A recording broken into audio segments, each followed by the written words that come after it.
Today, we'll create an accordion style layout for frequently asked questions. And we're doing this mainly to tinker and explore how we can control specific elements with interactions. But if you're looking to just quickly grab a working accordion, we've included a link to this down below. Use it to copy and paste into your own project or just get inspired or deconstructed. First, we'll begin by using the native drop-down element. Then we'll customize our toggle, the thing that will hold our question. We'll make some style changes to our accordion answer, and finally, we'll create a custom trigger, the animation that makes it all work. So let's do this. Let's create our accordion. And our goal is this. When someone clicks on a question, we want our accordion to show the answer below it. Over in our project, we'll drag in a drop-down element. Using this element is pivotal for what we're building for this reason. This particular element has default drop-down actions. We can use these to our advantage. Let's preview it. Let's see what it does. Clicking on the drop-down and it opens. Click outside of it and it closes. To turn this into an accordion, there are some changes we need to make. Before we get there with our drop-down selected, let's add a class name. Of course, we can call it anything we like. Classes let us reuse styles that we'll create for this element. And since we wanted to completely fill the whole area, let's add 100% to the width. The item fills out all this space. Everything available in its parent element. Part 1 complete. Part 2, our toggle. Let's customize it. And what we want to do is have our question here, and it's what someone will click on to reveal the answer. For our project, we want our answer and toggle to fill out this space to match the expected behavior, making this entire area clickable. So we'll need to change the default. Another class here, this time calling it something like accordion toggle, but you can name it anything you like. Change the display setting to Flexbox. Now it fills the space. One thing to note, as we build, we're preparing our drop-down to collapse, and we want our interaction to collapse behind the toggle to hide the answer. Since we need that, let's add height here that we'll later use to hide that answer. Maybe 80 pixels. As you already know, this toggle will hold our question. So let's put a question inside. What this is up to you, and you can use a text block or a heading or a video. A lot works here. So double click to edit the text. What is the meaning of life? Question added. That's part 2. Now part 3. And before we jump in, let's preview our progress. So our accordion opens, but the default content spills out of it.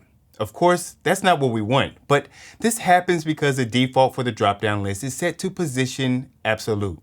This is great when using a nav bar, like creating a drop-down menu or a mega nav. That's what this element was made for. But we want to break those rules. Instead, we want our answer to take up space and not be removed from the document flow. So we'll make 2 changes here with our drop-down list selected. Let's go over in our style panel. In our position, let's change from absolute to static. And second, change the display setting from none to block. While we're at it, let's match the padding of our answer to the padding of our toggle. And we can make the background whatever we like by changing the default. We can make those changes to our background. The trigger, the accordion item, let's set this to overflow hidden. And that's a major point here because we will want to hide content that spills outside of this area. And that's it. That's our accordion item content. Let's put all this together into something functional with an interaction. The key here is the accordion item. Let's make sure it's selected here in the navigator to make it our trigger. Over to our interactions panel, since we're using a drop-down element, we can select a trigger specific to it. Drop-down opens here. And we'll be doing 2 different things. Menu opens and the accordion item expands, and menu closes to collapse our answer. Let's create the first animation when the menu opens. We can name this anything we like. As we know, we want to animate the trigger. And that's what we want to make sure it's currently selected in the navigator. So we'll go in and add an action to set the size. We'll go down and set the height here to 80 pixels. This means we're collapsing the content to the same size as the toggle. We know the toggle is 80 pixels tall. And since we set the overflow to hidden, the answer won't be shown initially. And that's why we set it to overflow hidden. Speaking of initially, let's set this step as our initial state so that it's initially closed. Now, to really customize our accordion, let's spin the drop-down icon, the arrow here when it's open. This isn't required, but it is a common interaction seen with accordions to show it can be collapsed after it's open. but you can animate this however you like. With the icon selected, let's add a rotation with this initial action. And we'll set the initial z-axis rotation, we'll spin it from here, to 0 degrees. This is where it'll start. But there's something wrong with this. We're only affecting this element.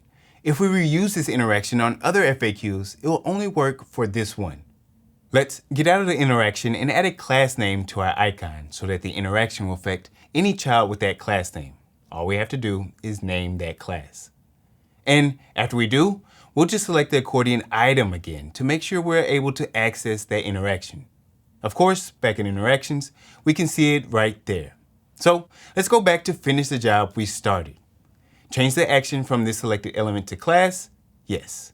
And let's make sure we set this because we want to make sure this drop-down animation affects only children with this class. That's our option. We want it to rotate the icon only for icons that are inside of it. Okay, let's finish this.